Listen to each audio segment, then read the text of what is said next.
Welcome back to On The Beat, everyone. Well, I'm here with Scott Ferguson from Financial Concepts, and I wanted to sit down and maybe help me, but also help you at home when it comes to who needs a financial planner. Welcome to the show, my friend. Thank you. Happy to be here.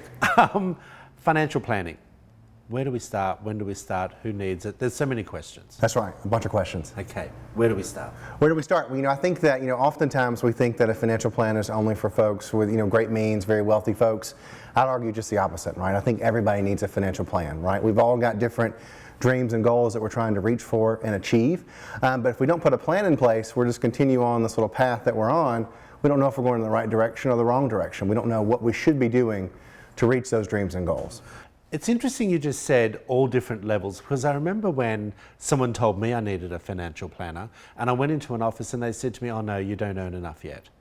So I sort of walked away thinking, well, you're my future financial planner, you're telling me I don't have enough to plan for. That's right. How do you get past that? I want everyone to know at home, don't feel intimidated. That's right, and a lot of advisors are that way. A lot of folks will have minimums. They'll say that you got to earn a certain amount before they'll sit down and talk with you.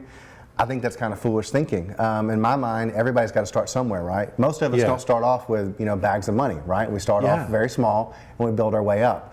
So to me, anybody, whether you're just getting started, whether you're midway through a career or getting closer to retirement, putting that financial plan in place is going to give you the tools and the keys that you need to reach for those dreams and goals. Well, I think you just answered my next question about who needs to implement a financial plan. But so let's skip to something else about where do we start? Where do we start? Okay, so you got to start, where are you right now? That's the key. So everybody is somewhere financially. Some of us are in good shape. Some of us are not in good shape, right? Some of us may be strapped with college loans or debt, credit card debt, all those kind of things. And other folks may have savings in their 401k. But each person is somewhere. So you got to start where you are, determine where you are financially. What does the picture look like right now? And then what is that picture that you want it to look like in the end, right? What is that masterpiece that you want your financial plan and your financial life to look like? I hear you what you're saying, but how do I know what I want in 20 years? That's right. Well, you got to think about it, right? And it's far down the road, so it's one of those things.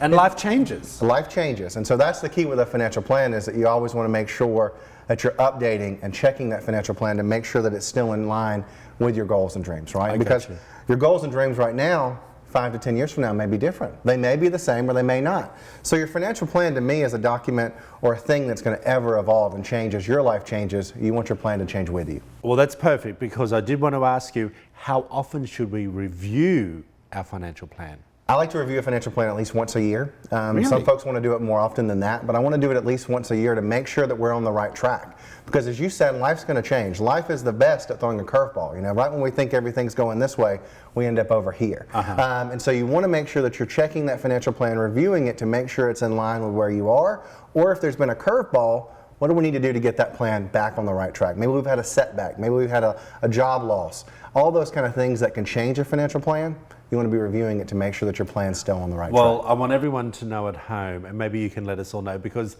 I remember when I first went and I started doing this conversation with a planner, it sounded terribly complicated and it completely drowned me out.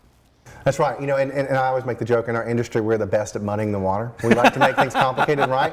I'm just the opposite. I'm a simple guy. I like simple things, right? I wear blue jeans to work every day. That's me. I want to keep things simple, and so a financial plan can be very simple. We can certainly make it complicated and muddy the waters if you want to, but for most of us, it's just determining, where we are right now, what is our income, what are we trying to achieve, what can we afford to save, and what tools do we need to use to reach those dreams and goals. And it could be as simple as putting a college plan together for your kids. That's right. It can be something very simple. It can be bigger things. Well, we appreciate you. We've got lots more to talk about over the next few months as well. Thank you for coming in. If you want to find out more information about this amazing man and the financial planning, there it all is up on the screen, everyone. Financial Concepts, Scott Ferguson. Back after this short break, everyone. You're watching On The Beat.